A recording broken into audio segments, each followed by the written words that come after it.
Hello friends, last class में आपने देखा होगा कि मैंने आपको आर्टिकल्स पढ़ाया था। आज मैं आर्टिकल्स का दूसरा क्लास ले रहा हूं। उस दिन हम लोगों ने ए और एन के बारे में पढ़ा था। आपको मैंने बता ही दिया था कि ए और एन को इंडेफिनिट बोलते हैं और द को डेफिनिट। तो आज हम लोग द स्टार्ट करेंगे। मैं कोशिश करूंगा कि अपने इस वीडियो में मैं द को कंप्लीट कर दूं। अगर वो नहीं हो पाता है तो मैं फिर से आपको नेक्स्ट वीडियो दूंगा कि जिससे आपका द कंप्लीट हो जाएगा। सबसे पहले मैं आप सभी को थैंक्स बोलना चाहता हूं कि आप लोगों लगातार हमारे वीडियो को देख रहे हैं और उससे पढ़ रहे हैं। ये हमारे लिए बहुत खुशी की बात है। तो चलिए हम लोग स्टार्ट करते हैं आज का topic, use of the article में।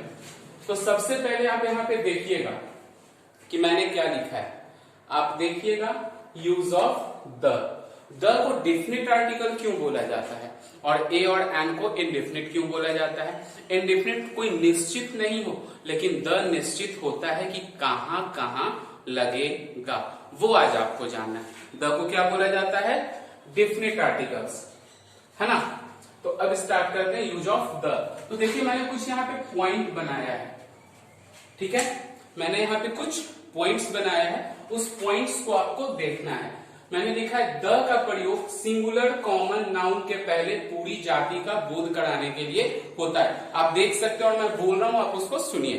द का प्रयोग सिंगुलर कॉमन नाउन के पहले पूरी जाति का बोध कराने के लिए होता है। तो आपको तो पता है कि नाउन किसको कहते हैं, कोई दिक्कत नहीं है। संज्ञा, दुनिया में जो भी चीज है, एनीथिंग, वो सब नाउन है। अब कॉमन नाउन और उसमें भी सिंगुलर, जैसे बॉय, गर्ल, कैट, जिससे पूरी जाति का बोध हो, वो कॉमन नाउन होता है और उसमें वो सिंगुलर होना चाहिए। एग्जाम्पल यहाँ पे आपको दिया हुआ है, द का प्रयोग सिंगुलर कॉमन नाउन के पहले पूरी जाति का बोध कराने के लिए होता है। जैसे बिल्ली फुर्तीली होती है, गौर से सुनिएगा, बिल्ली फुर्तीली होती है। इससे ये पता चल रहा है कि दुनिया में जितनी भी बिल्ली है वो सब फुर्तीली होती है। लेकिन यहाँ पे मैंने क्या लिखा है? बिल्ली, मतलब सेंस एक का है, कॉमन नाउन एंड सिंगुलर। तो इसके लिए हम लोग क्या करेंगे? क्या लिखा हुआ है? द का प्रयोग सिंगुलर कॉमन नाउन। तो द कैट इज एक्टिव। कोई confusion? The cat is active. जैसे फिर से एक सेंटेंस लिखते हैं, गाय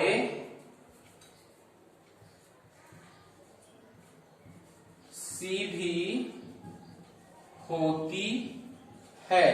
तो क्या हो जाएगा? The cow is gentle. कोई दिक्कत? अब देखिए मैं यहां बोल रहा हूं सिंगुलर। अगर ये रहता बिल्लियां, गायें, कुत्ते, तो यहां पे नहीं लगता, क्योंकि वो क्या हो जाता है? Cows, dogs, cats. मतलब कि पूरी जाति का बोध करा रहे हैं। सभी गाय सीधी होती है, लेकिन यहाँ पे एक गाय है। सभी बिल्ली फुर्तीली होती है, लेकिन यहाँ पे एक बिल्ली है। तो आपको पता चल गया सबसे फर्स्ट रूल में कि द का प्रयोग कहां करेंगे? वहां पे करेंगे जहां पे वो सिंगुलर हो और उससे पूरी जाति का बोध हो रहा है। नेक्स्ट टॉपिक हम थोड़ा सा देख लेते हैं कि कहां नहीं करना है। द का प्रयोग प्लूरल कॉमन नाउन, प्लूरल, ये सिंगुलर है, प्लूरल एक से अधिक प्लूरल कॉमन नाउन तथा अनकाउंटेबल, अनकाउंटेबल जिसको हम गिन नहीं सकते हैं, उसके साथ द का प्रयोग नहीं होता है। मीन्स कि द का प्रयोग प्लूरल काउंटेबल नाउन तथा अनकाउंटेबल नाउन के साथ नहीं होता है। जैसे मैंने एग्जांपल में यही ऊपर का चीज लिखा है कि आपको समझने में आसानी हो। बिल्लियां एक से अधिक है, प्लूरल, बिल्लियां फुर्तीली होती हैं, है ना। तो अब देखिए, कैट्स आर एक्टिव। कोई कंफ्यूजन? Cats are active. अब मैंने बोला अनकाउंटेबल के साथ भी नहीं होता है, जैसे गोल्ड इज येलो।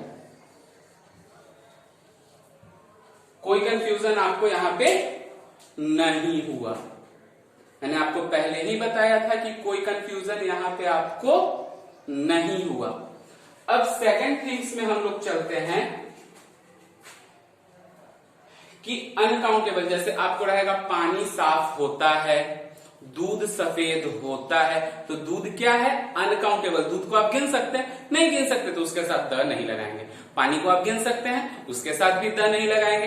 प्लूरल है, जैसे गायें सीधी होती है, तो गाय के साथ भी नहीं लगेगा क्योंकि प्लूरल है। मैं बोल रहा हूं बिल्लियां फुर्तीली होती है, तो इसके साथ भी नहीं लगेगा। पहला आपका दिमाग में कॉन्सेप्ट ये होना चाहिए कि द का प्रयोग कहां नहीं होगा? द का प्रयोग आपको याद रखना है, द का प्रयोग plural countable, plural common noun तथा अनकाउंटेबल नाउन के साथ नहीं होगा, और द का प्रयोग सिंगुलर कॉमन नाउन के साथ होगा।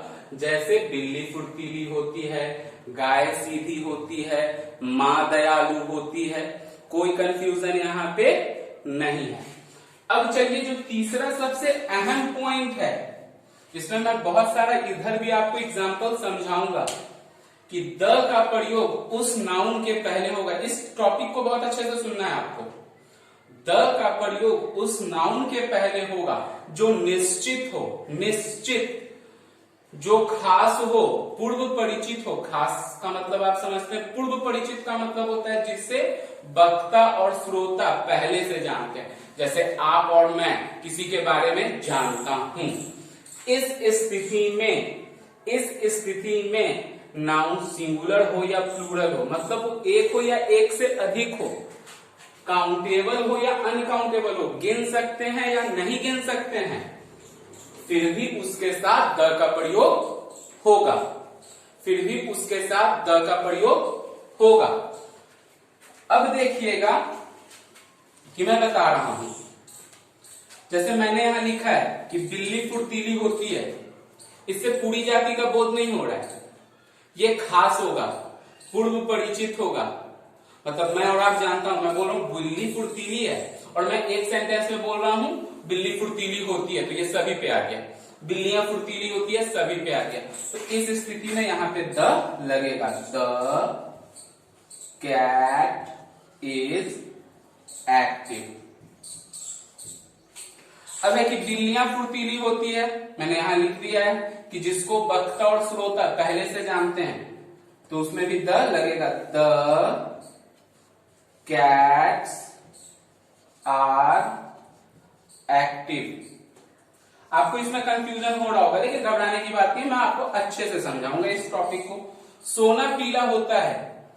अब देखिए, मैं बता रहा हूं, मैं दुकान पे गया और दुकानदार को बोल रहा हूं कि सोना तो पीला होता है भाई साहब, तो दुनिया में जितने भी सोना है वो पीला होता है। लेकिन अब वो कोई दिखला है, मैं बोल रहा हूँ सोना पीला है या बहुत पीला है, मतलब वो खास हो गया।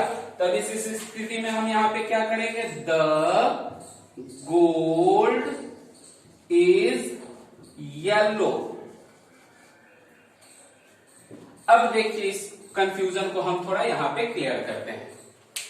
अभी मैं आपको बोल रहा हूं, एक टॉपिक लिखता हूं, इससे आपको अच्छे से समझ में आएगा। देखिएगा, बच्चा सीधा होता है। अब मैं लिख रहा हूं बच्चे सीधे होते हैं, और अब मैं लिख रहा हूं बच्चे सीधे हैं, और अब मैं लिख रहा हूं कि दूध सफेद है। इतना टॉपिक को मैंने लिखा है। अब आपको थोड़ा सा कंफ्यूजन को दूर करते हैं। बच्चा सीधा होता है, मैं कहीं गया पार्टी में, 5-6 बच्चे को देख रहा हूं, एक बच्चे को देख रहा हूं, मैं बोल रहा हूं बच्चा सीधा होता है। इससे पता चल रहा है कि मैं पूरे दुनिया के बच्चों के बारे में बोल रहा हूं, और ये सिंगुलर है, तो यहां द लगेगा। द चिल्ड्रेन, सॉरी, बच्चा का चाइल्ड होता है, द चाइल्ड इज जेंडर। कोई दिक्कत? अब बच्चे सीधे होते हैं, ये प्लूरल हो गया, जितना भी है पूरी जाति का बोध करा रहे हैं, ये प्लूरल है। तो इसमें द नहीं लगेगा, सिर्फ लिख देंगे children are gentle, children are gentle. जगह नहीं है, मैं यहां पे छोड़ दे रहा हूं, मौखिक बोल रहा हूं, आप समझ लीजिएगा। बच्चे सीधे हैं, अब गौर से समझिए इस टॉपिक को। बच्चे सीधे हैं, सपोज दैट आप हम कहीं पे गए, 3 स्टेटमेंट को दिया, बच्चा सीधा होता है, बच्चे सीधे होते हैं और बच्चे सीधे हैं। इट मीन्स कि जब हम देख रहे हैं 8-10 को तो बोले ना बच्चे सीधे हैं, तो मैं उन बच्चों के बारे में बात कर रहा हूं जो खास है, पूर्व परिचित है, जिसे बोलने वाला और सुनने वाला अच्छे तरीके से जान रहे हैं। दूध सफेद है और हम बोल रहे हैं दूध सफेद होता है, तो पूरी जाति का बात हो रही है यहाँ पे, अनकाउंटेबल में द नहीं लगेगा। लेकिन ऐसी स्थिति में दूध सफेद है तो द मिल्क इज व्हाइट। ये 3 टॉपिक आई थिंक हमको लगता है कि आप लोगों को अच्छे से समझ में आया होगा। अब इसके आगे का टॉपिक को हम लोग लेकर चलेंगे, तो उससे पहले मैं फिर से आपको जितना पढ़ाया हूं बता देता हूं। ए और एन को कौन सा आर्टिकल बोलते हैं? इनडेफिनिट। द को कौन सा आर्टिकल बोलते हैं? डेफिनिट। डेफिनिट क्यों बोलते हैं? पता है कि द कहां लगेगा कहां नहीं लगेगा, तो ये मेरे को पता चल गया है हम लोगों को कि द का प्रयोग सिंगुलर कॉमन नाउन के पहले पूरी जाति का बोध कराने के लिए होता है। द का प्रयोग कहां नहीं होता है? तो प्लूरल कॉमन नाउन तथा अनकाउंटेबल के साथ नहीं होता है। और तीसरा मैंने क्या लिखा है कि द का प्रयोग उस नाउन के साथ होगा जो निश्चित हो, खास हो, पूर्व परिचित हो, जिसे वक्ता और श्रोता पहले से जानते हैं, है ना।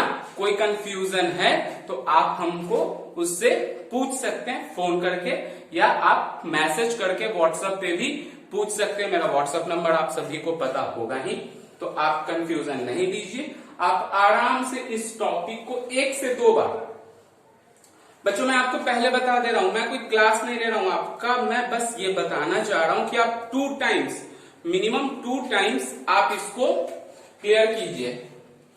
अगर कोई कंफ्यूजन होगा तो आपको बोलना है।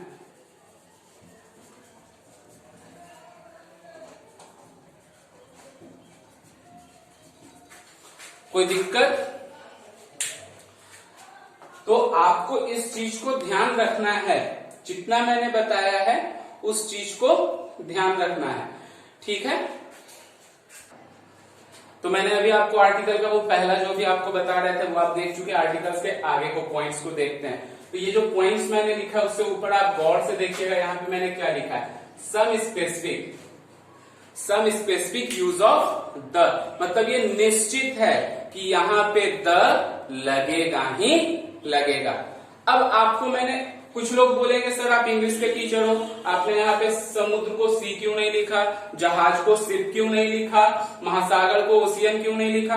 तो मैं पहले से बता रहा हूं, मैं ये जो वीडियो बना रहा हूं वो क्लास 7 to 12, मतलब मेरा जितना भी इंग्लिश का वीडियो आएगा वो 7 क्लास से लेकर 12th क्लास के बच्चों के एग्जाम में वो काफी आसानी होगी। तो चलिए स्टार्ट करते हैं। Some specific use of the.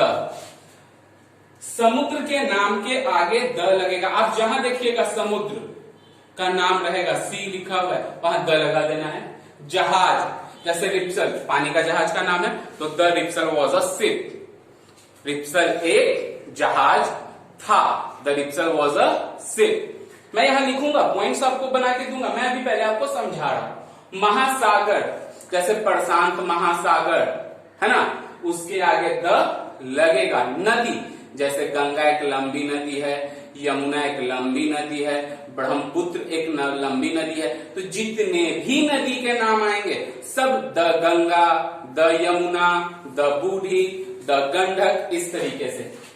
खाड़ी, द बे ऑफ बंगाल, ये सब हमारा जो खाड़ी है उनके नाम के आगे द लगेगा।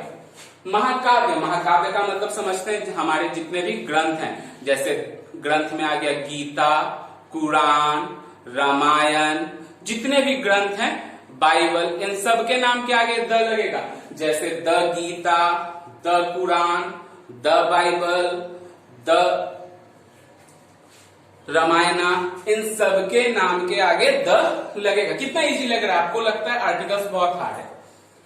हवाई जहाज, जितने भी एरोप्लेन हैं, आप कभी देखते होंगे टीवी पे नाम आता होगा the Kingfisher, the air Indigo, ये सब जहाज के नाम है, इनके नाम के आगे द लगता है। कितना इजी है, ये कुछ चीज आपको याद कर लेना है। अब आइए समाचार पत्र, आप न्यूज़पेपर लेते हैं, इंग्लिश न्यूज़पेपर देखते होंगे, the times of India, the Hindus, इस तरीके से। या अगर हिंदी में कोई पेपर है हम उसको इंग्लिश में बोलेंगे तो द टुडे, जैसे आज बोलते हैं, द हिंदुस्तान, द दैनिक जागरण, इन सब के नाम के आगे इंग्लिश में द लगेगा। वाद्ययंत्र, it means musical instrument, musical instrument आप समझते हैं बजाने वाला वाद्ययंत्र, जैसे हारमोनियम, गिटार, तबला, वायलिन, इन सब के नाम के आगे द लगेगा। ऐतिहासिक मकान या स्थान, जिसको हम लोग इंग्लिश में बोलते हैं हिस्टोरिकल बिल्डिंग, हिस्टोरिकल बिल्डिंग मतलब जैसे the Lal Qila, the red fort, है ना, द कुतुब मीनार, इन सब के नाम के आगे द गेटवे ऑफ इंडिया, इन सब के नाम के आगे द लगेगा।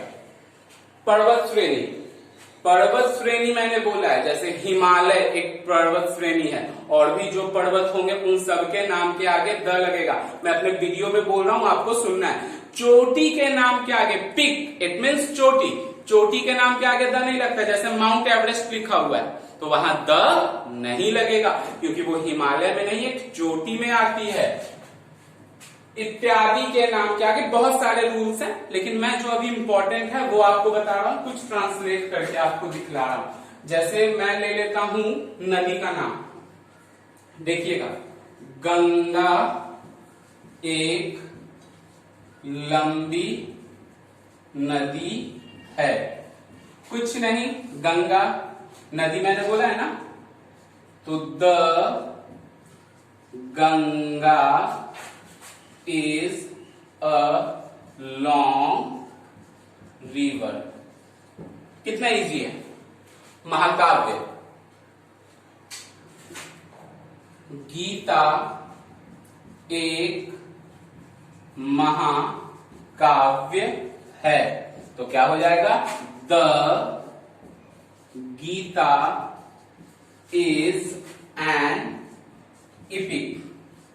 अब देखिए एन पढ़े हैं तो एक लंबी नदी, ल, इपिक ई से आ रहा है, एन, तो मैंने इसको पढ़ाया है, तो यहाँ पे ए और एन का भी प्रयोग करके मैंने बताया आपको। ले लेते हैं रेड फोर्ट, लाल किला लाल है, तो क्या लिखेंगे, the red fort is red, कोई कंफ्यूजन नहीं। बहुत सारा, बहुत कितना जगह नहीं होगा लिखने के लिए, तो मैं मौखिक ही आपको फिर से रिवाइज करा दे रहा हूं।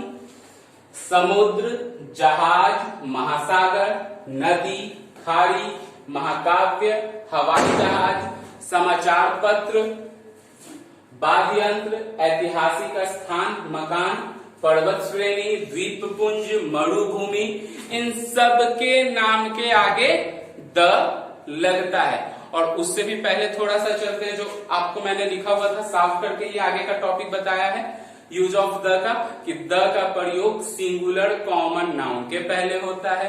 द का प्रयोग कहाँ नहीं करेंगे, प्लूरल कॉमन नाउन के पहले नहीं करेंगे। और द का एक जगह प्रयोग और कहाँ करेंगे, जो खास हो, निश्चित हो, पूर्व परिचित हो, जिसे वक्ता और श्रोता पहले से जानते हैं, वहां द का प्रयोग करेंगे। और चोटी के नाम के आगे द का प्रयोग नहीं करेंगे। तो आपके पास बहुत सारा एक्सरसाइज बुक होता है, आप उस घर से बुक्स से बनाइए, कंफ्यूजन हो आप पूछ सकते हैं। और मैं फिर से बोल रहा हूं कि वीडियो को पूरा लास्ट तक देखने का कोशिश कीजिए, फुल वीडियो देखने का कोशिश कीजिए, और बस और भी आगे आपको मिलता रहेगा। हाँ, इंपॉर्टेंट बात आपको बता रहा हूं, इसका आगे का टॉपिक कल या परसों, मैं 1 से 2 दिन के बाद आपको वो जरूर प्रोवाइड करूंगा। और अभी तो बहुत, क्योंकि कब तक कोचिंग बंद रहेगा ये किसी को पता नहीं है, हम लोगों को नहीं पता है कि कब ओपन होगा। तो जब तक आप घर पे हैं हमारे साथ बने रहें, कंटिन्यू रहें और अपने पढ़ाई को जारी रखें। और इम्पोर्टेंट बात आपको बता रहा हूँ, बहुत सारे जो आपके घर में दीदी और भैया होंगे कंपटीशन का क्लास करते हैं, तो कौशल मैथमेटिक्स को आप जानते ही होंगे, वो भी अपना यूट्यूब पे बना रहे हैं। कुछ बच्चे का इंग्लिश बहुत ज्यादा वीक होगा जो स्पोकन व्यूअर है, तो वो अजीम्स क्लासेस को जानते होंगे। आप कल से उनका भी ऑनलाइन क्लास चालू हो रहा है, आप उस पे भी 2 बजे से देख सकते हो। और हमारे चैनल पर बने रहने के लिए हमारे चैनल को लाइक सब्सक्राइब जरूर करें। Thank you. मैं चाहूंगा कि आपको इसका लाभ मिलेगा। Thank you.